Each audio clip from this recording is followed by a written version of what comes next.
안녕하세요. 대기업에서 항공산업을 담당하고 있는 담당 멘토 김기동입니다. 자, 오늘은 신규 항공기 도입으로 인해서 외형 성장도 기대해 볼 수 있겠지만 우려도 공존한다고 설명을 드릴 수 있는 T항공에 대해 살펴보도록 할 텐데요. 구체적으로 어떠한 이런 도입 내용인지, 그리고 여기에서 저희가 우려를 해볼 수 있는 부분이 어떤 부분인지, 이런 내용들을 제가 이번 시간에 여러분들에게 자세하게 설명해 드리도록 할 테니까요. 딱 5분만 집중한다고 생각하시고 지켜봐 주시면 정말 감사하겠습니다. 이번 시간에 일단 TA항공이 항공기 도입으로 인해서 외형 성장을 하는 내용들 함께 살펴보도록 하고요. 그 이후에 이제 TA항공 같은 경우에는 항공기 리스료를 계속 지급을 하고 있습니다. 그래서 이러한 리스료에 좀 큰 영향을 받을 수 있기 때문에 이 리스료 가격이 급등하는 추세라는 내용에 대해서도 좀 자세하게 알아보도록 하겠습니다. 이제 TA항공 같은 경우 차트를 정확히 간단하게 보시면 이 바닥권에서 좀 주가가 좀 조정을 받는 와중에서 현재 다시 이렇게 좀 반등을 시도하는 모습을 보여주고 있습니다. 그래서 여기에 대해서 어떠한 대응 전략을 짜는 게 좋을지까지 여러분한테 이런 순서대로 제가 중요한 내용들을 하나하나 풀어가 보도록 할 테니까요. 영상 시청해 주시기 전에 구독과 좋아요 한 번씩만 눌러 주시기를 부탁드리도록 하겠습니다.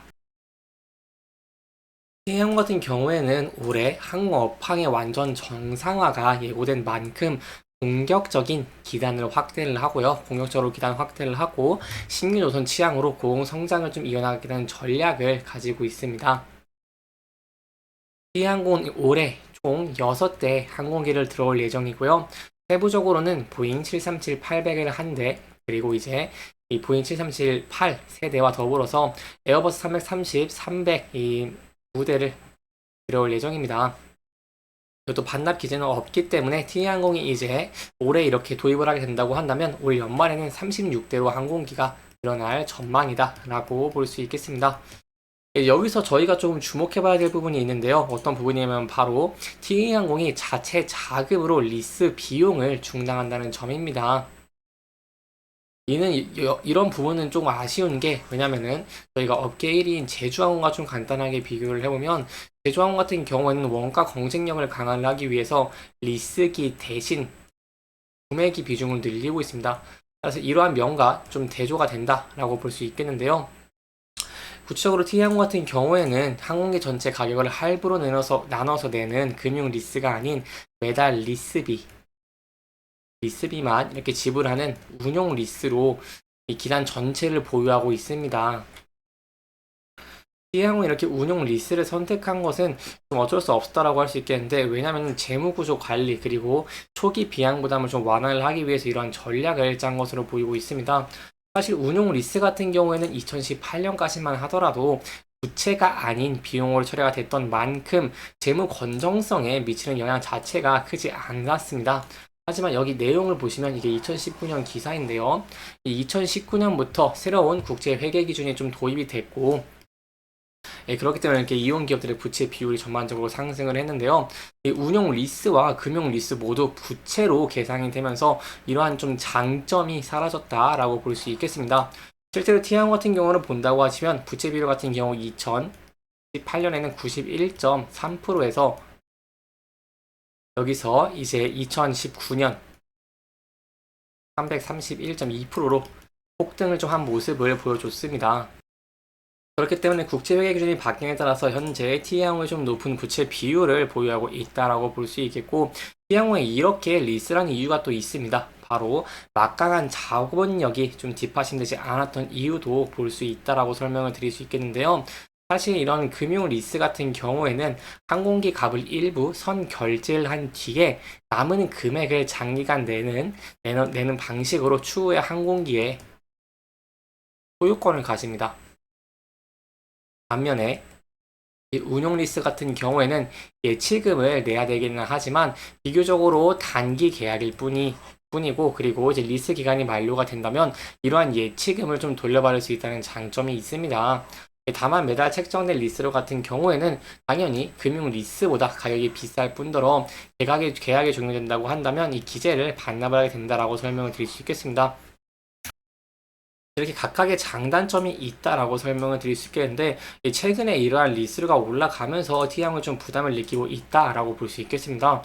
세부적으로 좀 보면은 2020년대에는 조금 T항공이 부담을 좀 덜했습니다.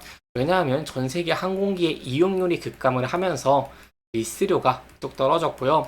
하지만 여러분들도 아시다시피 엔데믹으로 전환이 되는 모습을 보여줬고, 이렇게 보여줌에 따라서 보복 수요가 많이 증가했습니다. 이렇게 여객에 대한 수요가 증가하다 보니까 세계적으로 항공기 부족 현상이 나타나면서 이렇게 공급은 제한적인데 수요는 많음에 따라서 리스료가 급격하게 인상이 되는 효과가 나왔다라고 볼 수 있겠습니다. 실제로 티웨이항공의 리스료 같은 경우에는 지난해 1321억 원을 이렇게 지급을 했는데요. 저희가 2022년과 좀 비교를 해본다고 한다면 21% 인상된 것이라고 볼 수 있겠고, 코로나 이전인 2019년과 비교를 해본다고 하더라도 28.1% 이렇게 더 큰 폭으로 증가했다라고 볼 수 있겠습니다. 여기서 조금 더 세부적으로 좀 설명을 드리고자 하는데요. 좀 세부적으로 좀 들어가 보자고 한다면 이 대당 리스료로 좀 설명을 드리겠습니다. 약간 전체였고요. 대당 리스로 좀 본다고 한다면 2019년에는 36억 원대였습니다. 근데 23년에는 44억 원대로 이렇게 좀 급등을 하고 있는 모습을 보여주고 있고요. 이러한 모습 때문에 티웨이항공 같은 경우에는 지난해 이 리스 부채에 대한 이자 비용으로 전년보다 34.6% 이렇게 인상된 321억 원을 냈다라고 볼 수 있겠습니다. 티웨이항공 같은 경우에는 부채 비율을 좀 많이 낮춰놨습니다. 간신히 좀 낮춰놓은 걸 볼 수 있는데, 이 안전성 지표를 보시면 23년에 이렇게 부채 비율이 좀 큰 폭으로 줄어든 모습을 확인하실 수 있습니다. 하지만 그럼에도 현재 부채 비율 같은 경우에는 이 700%대로 좀 많이 개선은 됐지만, 그럼에도 LTV 적격이 좀 가장 높아서 이러한 면은 좀 리스크적인 측면으로 부각될 수 있다라고 볼 수 있겠습니다. 그렇다면 티웨이항공이 이렇게 구매를 할 수 없을까요? 아까 제가 설명을 드린 제주항공처럼 이 구매를 할 수 없을지 여러분들 좀 궁금해하실 것 같은데요. 사실 여기에 대한 내용들을 한번 제가 종합을 해본다고 한다면 티웨이항공 같은 경우에는 이 구매기를 좀 도입하기는 좀 쉽지 않을 것으로 보인다라고 볼 수 있겠습니다. 왜냐면은 티웨이항공이 대한항공부터 유럽 노선을 봤죠. 바로 파리, 프랑크푸르트, 로마, 바르셀로나, 이게 총 4곳에 유럽 노선의 운수권을 넘겨봤기 때문에 여기에 대해서 인력, 그리고 정비라던가 아니면 유류비 등 여기에 좀 고정비에 대한 지출이 많아지면서 티웨이항공이 이렇게 신규 기제를 좀 도입할 수 있는 확률은 좀 많이 적다라는 부분도 조금은 염두를 두시면 좋을 것 같습니다. 여기에 대한 티웨이항공의 좀 언급들을 좀 찾아보니까 티웨이항공 관계자 같은 경우에는 이런 신규 기제를 리스로 도입할 수 있는 자금 여력은 충분하다고는 하는데, 현실적으로는 좀 힘들어 보이기 때문에 여기에 대한 내용들은 저와 함께 지켜보시면서 좀 대응을 해 나가시는 게 좋을 것 같습니다. 여기에 대한 내용들, 새로운 내용이 나온다고 한다면 제가 또 여러분들에게 자세하게 설명해 드리도록 할 테니까요. 영상 지켜봐 주시면서 구독과 좋아요 한 번씩만 눌러주시기를 부탁드리도록 하겠습니다. 여기까지 티웨이항공을 알아봤으니 차트적인 부분 좀 간단하게 살펴보면, 티웨이항공 같은 경우에는 긍정적인 전망들을 다소 보유하고 있음에도 불구하고 리스크적인 측면과 그리고 좀 수요가 부진한 모습을 보여주면서 좀 하락을 하고 있는 모습을 보여줬습니다. 이렇게 특히 조정을 좀 많이 받았죠, 최근에. 하지만 그럼에도 좀 긍정적으로 볼 수 있는 부분은 조정을 받다가 반등을 하는 모습을 보여줬다는 것이고요. 이 반등을 할 때 높은 거래량과 함께 좀 반등을 해주는 모습을 보여주면서 좀 수요가 있다는 부분도 좀 볼 수 있겠습니다. 따라서 여기서 어떠한 대응 전략을 짜는지가 좀 중요할 것 같은데, 이 차트를 좀 크게 보시면 티웨이항공 같은 경우에는 앞서서 저항을 받고 이 지지를 받고 이 저항을 받던 구간대가 있습니다. 그래서 이 구간대까지 상승한 모습을 보여주게 된다고 한다면 여기서 좀 저항을 받을 확률도 있다고 볼 수 있겠고요. 이 부분을 만약 돌파하게 된다고 한다면 상방은 이 라인까지 열려 있다는 부분도 좀 염두에 두시면 좋을 것 같습니다.